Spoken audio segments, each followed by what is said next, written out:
여러분, 이 마지막 질문, 여러분에게 예수님의 부활은 어떤 의미입니까?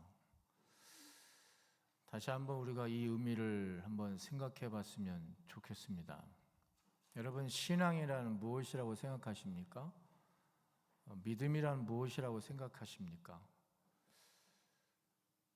여러분, 신앙이란 무엇을 많이 아느냐가 중요한 게 아니고, 안다고 그러면 그것을 가지고 어떻게 살아내느냐가 참 중요합니다.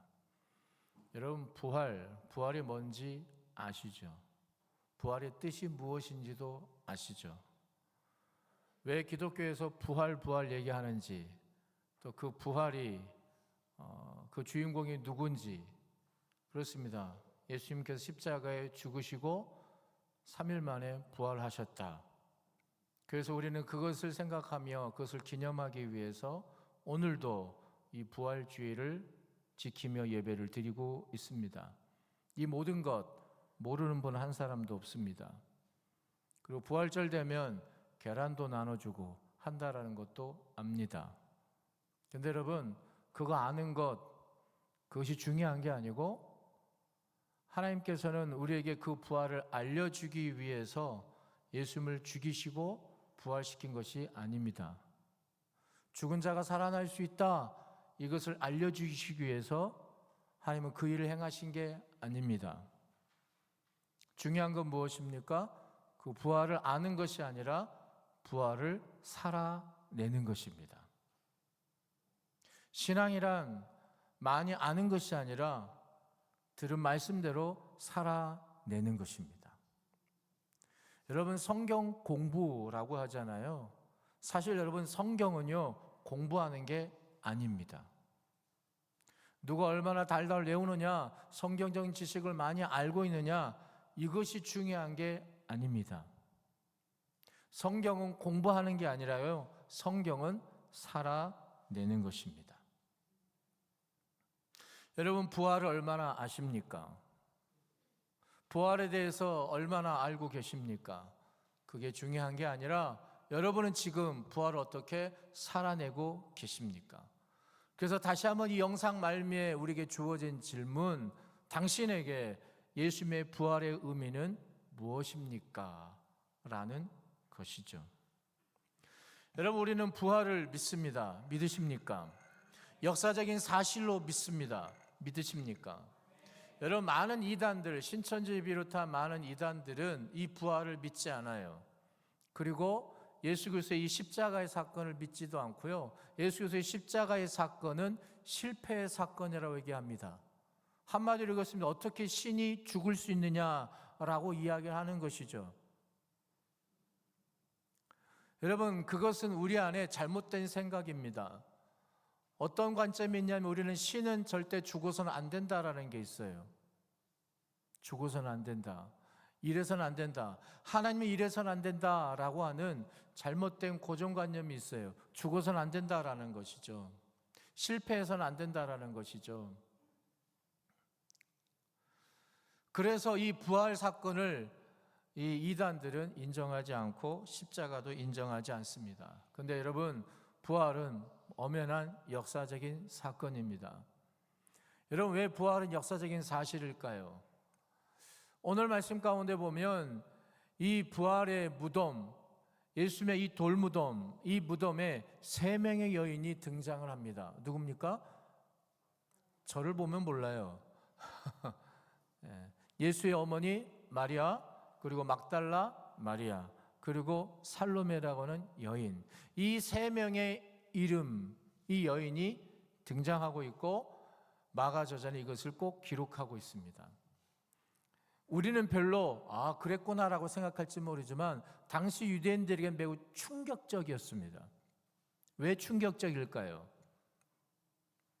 여러분, 이 당시 유대인들에게 있어서 여인들이란, 여성은 사람 취급받지 못했어요.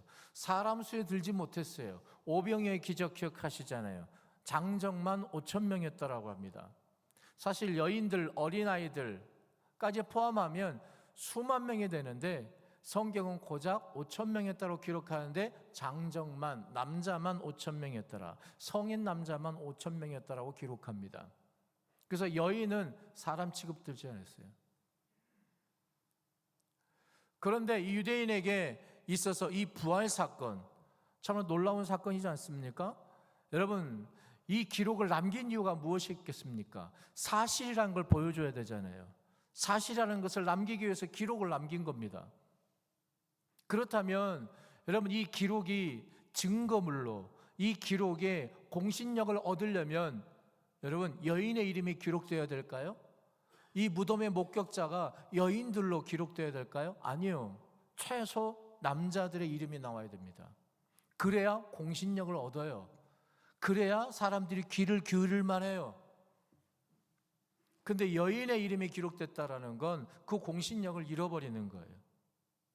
남자들 이름이 기록돼야 되고요. 그 남자들 이름조차도 당대에 덕망이 있고 뭔가 사람들로부터 인정받을 만한 그런 남자들의 이름이 기록돼야 되는데 결코 그렇지 않다라는 거예요. 여러분, 그것은 어떤 의미입니까? 바로 이 부활은 사실이다라는 것을 더욱더 반증하게 되는 것이다라는 거죠. 저와 여러분이 이 부활이 사실이라는 것을 보여주려면 그냥 남자들의 이름을, 그 이름을 집어넣어서 조작을 해야지 여러분 공신력을 얻고 증거물로서도 채택받을 수 있는 겁니다. 근데 여인의 이름을 했다라는 건 그만큼 이것이 사실이라는 거예요. 얼마든지 남자로 이름을 고칠 수 있지만 여자들 이름으로 기록한 것은 사실이니까, 이게 사실이니까, 엄연한 사실이니까. 여러분, 부활은 사실입니다. 믿으시기 바랍니다. 역사적인 사실입니다. 그런데 중요한 건 서두에 말씀드린 것처럼 역사적인 사실이다, 그걸 아는 것만으로 그쳐서는 안 된다라는 것이죠. 오늘 말씀에 보면 이 여인들이 향품을 가지고 예수님의 돌무덤에 찾아옵니다. 성경 말씀에 보면 마태복음의 저자는 이 여인들이 달려왔다고 얘기합니다. 아침 해가 뜨자마자, 아니 동토일 무렵 뛰어왔다라는 거예요. 왜 그랬을까요? 여러분, 예수님의 그 죽음의 이 시간의 스토리를 보시면 압니다. 여러분, 예수님이 언제 잡히셨죠? 유월절 밤에 잡히시고 유월절 이 동안에 예수님께서는 십자가의 사형 언도를 받으셨습니다. 여러분, 유대인들의 시간을 기억하셔야 돼요. 우리는 하루의 시작은 아침이잖아요. 근데 유대인들의 하루의 시작은 저녁이에요. 해가 질 무렵부터 시작이 돼요. 그러니까 유대인의 유월절은 아침이 시작이 아니라 밤이 시작이에요. 근데 예수님께서는 그 밤에 잡히셨어요. 그리고 이 유월절이 본격적으로 시작하기 전에 바리새인과 대제사장들과 종교 율법 지도자들은 예수님을 죽이고자 했어요. 그래서 여러분, 재판을 3번이나 그 짧은 시간 동안에, 밤 시간 동안에 순식간에 통과시킵니다. 그래서 사형 언도를 내리고 여러분, 그 다음 날 예수님은 낮 정오에 달리십니다. 그리고 오후 3시가 되었을 때 주님은 돌아가셨죠. 여러분, 이 모든 상황 가운데 이 장례, 그 당시의 장례 절차 가운데는 시체에 향품을 바르는 게 장례 문화였습니다. 근데 6월절이니까 여러분, 6월절 때는 아무것도 못합니다. 뭘 살 수가 없어요. 오죽해서요, 제가 아는 분 선교사님이 요르단에서 선교사 활동을 하시는데 유대인들을 대상으로 전도 활동을 하세요. 유대인들을 상대로. 왜냐하면 유대인들은 아주 예수 그리스도를 인정하지 않기 때문에 예수도 복음을 전가합니다. 근데 유대인들을 철저히 지키는 게 뭐예요? 유월절이에요. 절기예요. 오늘날로 얘기하면 주일이에요. 주일을 철저하게 지킨단 말이죠. 어느 정도 지키냐면 주일날 담벼락에 누가 무너져가지고 깔려 있어도 구해내지 못합니다. 집안에 전등 하나 나갔어도 그걸 갈지 못해요. 심지어 문 하나 고치는 것도 못 고쳐요. 그냥 냅두는 거예요. 사먹는다? 결코 상상도 못하는 일이죠. 근데 제가 아는 선교사님은 그 유대인들한테 인기가 많아요. 주일날 전화가 와요. 선교사님, 우리 집에 전등 좀 갈아줘. 왜냐면 그들은 6월절이니까 전등 갈면 안 돼요. 선교사님은 가서 전등 갈아주는 거예요. 전등도 갈아주고, 뭐도 해주고, 뭐 사다 달라면 뭐 사다 주고, 어디에 상처가 났어요. 그럼 피가 낭수를 그대로 둬야 돼요. 치료할 수가 없어요. 그럼 선교사님 가서 치료해 주는 거예요, 대신. 이상하죠? 자기들은 6월절 철저히 지키면서 남들한테는 지키지 말라고 하는 것처럼.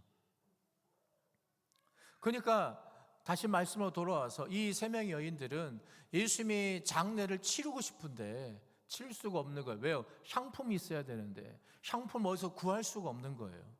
왜요? 6월절이니까. 그리고 이 6월절이 지난 후에야 가서 할 수 있어요. 왜냐하면 6월절 동안 시체를 만지면 부정한 자가 되어서 안 되는 거예요. 그러니까 이 여인들은 6월절이 끝난 안식 후 첫날, 그래서 이 첫날이 시작된과 동시에 무덤으로 달려간 것입니다. 여러분, 그들은 예수님의 장례를 잘 치르기 위해서 달려간 거예요. 여러분, 이 여인들은 부활을 알았을까요? 몰랐을까요?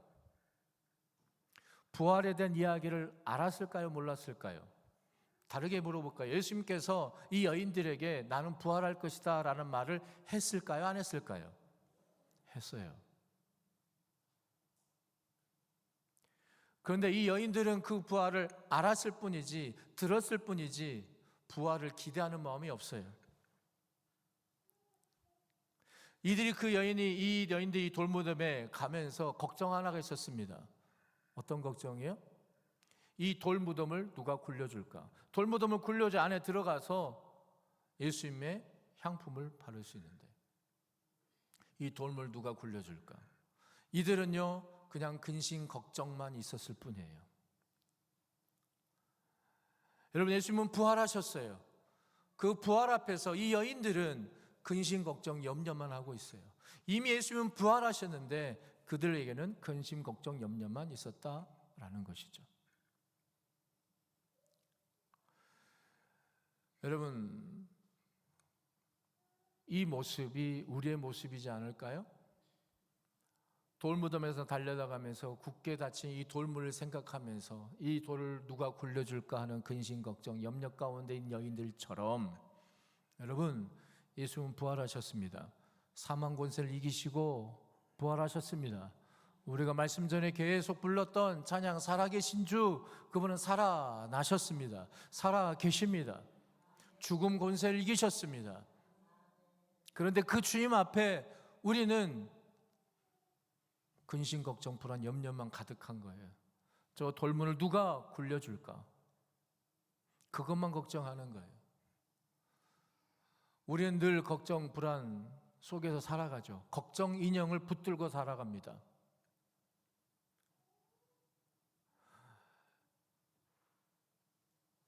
건강하면 건강해도 걱정이에요. 건강하지 못하면 건강하지 못해서 걱정이고, 뭐가 수중에 뭐가 들어오면 들어온 것 때문에 또 걱정이에요. 나가면 나간 것 때문에 걱정이에요. 여러분, 생기면 생긴 대로, 없어지면 없어진 대로 우리는 늘 걱정을 붙들고 살아가죠. 근데 이 걱정이 걱정으로 끝납니까? 늘 우리는 걱정 안에 부정적인 생각들을 집어넣어요. 부정적인 말들을 집어넣어요. 오죽하면 우리가 늘 하는 말이 뭐예요? 죽겠다 죽겠다라는 말을 많이 하잖아요. 심지어는 뭐예요? 배가 고파 죽겠다라고 하지만 반대로 배불러 죽겠다라고 얘기해요. 아, 너무 맛있다, 너무 맛있다라고 하면 되는데 어떻게 해요? 너무 맛있어서 죽겠다라고 얘기합니다. 재미가 있으면 재미가 있는데 너무 재미있어 죽겠다라고 얘기합니다. 근데 여러분, 말이라는 게요 그 사람의 생각을 반영한다고 얘기하잖아요. 늘 우리가 근심, 걱정, 불안, 염려 그 밑자락에는 늘 안 될 것 같다라는 생각이 드는 거예요. 그런데 여러분, 예수님은 부활하셨어요. 그렇다면 이 부활의 그 아는 것으로 끝나지 않고 부활의 소망을 가진 자라면, 부활을 믿는 자라면 근심, 걱정, 불안, 염려는 잠시고, 아마 이 여인들은 오히려 돌 묻으면 혹시 굴러가지 않았을까? 예수님 부활하지 않으셨을까? 예수님 어떻게 부활하셨을까? 오히려 그런 기대를 가지고 나아가는 게 맞았을 것입니다. 그런데 이 여인들은 부활을 믿지 않았어요. 그 증거가 무엇입니까? 도착했는데 흰옷 입은 한 청년이, 천사죠, 뭐라고 합니까? 돌무덤에 굴려져서 근심 걱정 속에 뛰어드는 여인들에게 뭐라고 합니까? 너희가 찾는 예수님은 안 계시다. 그분은 부활하셨다. 너희들에게 늘 말씀하셨던 대로 부활하셨고 저 갈릴리로 가서 너희들을 기다리실 것이다. 제자들에게 가서 알려줘라. 부활하셨다 라고 청년이 얘기해 줍니다. 천사가 얘기해 줍니다. 그런데 이 여인들은 뭐라고 합니까? 그 말을 듣고서도 두려워 떨매 아무 말도 하지 못하였다라고 성경은 기록합니다. 그 말은 무슨 뜻입니까? 부활의 현장을 목격했습니다. 그럼에도 불구하고 그들은 걱정했습니다. 왜요? 부활을 믿지 못했기 때문에. 예수님의 시체를 누가 훔쳐갔나 보다, 그 생각만 생각하는 거예요. 예수님이 부활했다는 생각은 전혀 하지 못하고. 근데 이 여인들이 제자들에게 가서 그 현장을 목격하고 현장 목격한 그대로 알려줍니다. 그리고 천사가 말한 대로 그대로 알려줍니다. 예수님이 부활하셨습니다. 그런데 우리가 잊지 않았지만 뒤에 보면 11절 13절 계속되는 내용이 무엇입니까? 제자들이 그 여인들의 말을 믿었어요? 안 믿었어요? 안 믿어요. 여러분, 이 제자들도 예수님과 늘 같이 있던 제자들이에요. 늘 같이 있었기 때문에 예수님께서 뭐라고 하셨습니까? 나는 3일 만에 부활할 거다라고 늘 말씀해 주셨거든요. 근데 제자들은 이 여인들의 말을 들었으면 주님이 부활하셨구나라고 생각을 해야 될 텐데 그렇지 않고 믿지 아니하였더라. 또 이 제자들이 들은 것을 가지고 또 다른 사람에 가서 얘기합니다. 근데 그들도 역시 믿지 아니하였더라. 보고 들은 사람의 그 내용도 믿지 아니하였더라.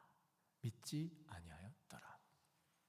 여러분, 부활의 현장을 목격한 그 여인들이나 그리고 그 목격을 목격하고 증언을 듣고 말해주고 그것을 들은 제자들이나 보고 들은 것을 듣고 또 다른 사람에게 말해주고 그것을 믿지 아니하는 사람들이나 그리고 오늘 이 자리에 저와 여러분은 어떻습니까? 그들은 믿지 아니했다라고 성경은 말합니다. 근데 저와 여러분은 어떻냐라는 거예요. 여러분, 부활주일 올해 처음 맞습니다. 제 생에 들어 부활주일은 이번이 처음입니다. 라는 분 계십니까? 좋은 데도 제가 했는데 두 번째 계신 분 계십니까? 세 번째? 네 번째? 다섯 번째? 아무도 손 안 드시네요. 다 10번 이상, 20번 이상, 모태신앙인은 30번, 40번, 50번 이상 부활주일을 맞이합니다. 그리고 이 부활절의 말씀을 여러분 많이 들었어요. 많이 들었어요. 그러면 저와 여러분에게 묻습니다. 여러분, 그 부활을 믿으십니까? 성경 얘기합니다. 믿지 아니하였더라. 믿지 아니했다는 건 뭡니까? 이들은 부활을 들었어요. 부활이 뭔지 알았어요. 직접 예수님부터 들었어요. 그런데도 부활을 믿지 아니했다라는 건 그 부활이 그들의 삶 가운데 들어오지 못했다라는 거예요. 삶 속에 기대와 소망으로 자리 잡지 못했다라는 거예요. 여러분, 이 부활을 살기 바랍니다. 부활로 산다는 건 무엇입니까? 이 부활의 능력, 삶에 대한 소망, 기대, 이것이 여러분의 삶의 밑자락 가운데 있어야 한다는 것입니다. 어려움과 좌절과 낭만과 실패와 근심, 걱정, 염려 속에 우리는 살아갑니다. 그렇지만 그 가운데 부활로 살아간다는 건 무엇입니까? 이것으로 끝나는 게 아니다라는 거예요. 이 끝에는 그것을 끝나는 게 아니라 그 끝에는 부활이 있다라는 거예요. 이걸 믿느냐라는 거예요. 이걸로 살아가느냐는 거예요. 제가 몇 번 얘기하지만 좀 부활절만 되면 그 얘기합니다. 어느 할머니에게 전도했습니다. 할머니, 예수님이 부활하셨어요. 그 할머니가 뭐라고요? 또 죽었어? 작년에 죽었던데 또 죽었디야. 여러분, 예수님이 부활하셨습니다. 여러분, 오늘도 모든 한국교회가, 오늘도 제가 아까 광고 시간에 말씀드렸지만 계란 들고 나가서 전도할 겁니다. 그런데 아무런 변화가 없어요. 거기서 놀라는 사람 없어요. 그 할머니 말처럼 또 죽었어? 예수께서 부활하셨습니다. 예수님이 살아나셨습니다. 죽은 자가 살아났다는데 여러분, 그거 뉴스거리지 않아요? 나오지도 않아요. 근데 그 이유가 뭘까요? 그 이유가 뭘까요? 부활을 아는데 부활로 살아가지 않기 때문에 감동이 일어나잖아요. 저와 여러분, 부활을 믿는데 부활로 살아내지 못하기 때문에, 아니 나부터 감격과 감동이 없는데, 나부터 여전히 좌절과 실패와 낭만과 근심, 역력 속에 살아가는데, 입술은 부활을 믿는다고 하지만 부활을 알게만 할 뿐이지 부활로 살아내지 못하기 때문에 여러분, 세상은 감동하지 않습니다. 세상 우리에 대해서 궁금해하지 않습니다. 여러분, 여러분에게 부활은 어떤 의미입니까? 여러분은 부활을 아는 것으로 끝나고 계십니까? 아니면 부활의 능력으로 살아가고 계십니까? 기도하겠습니다.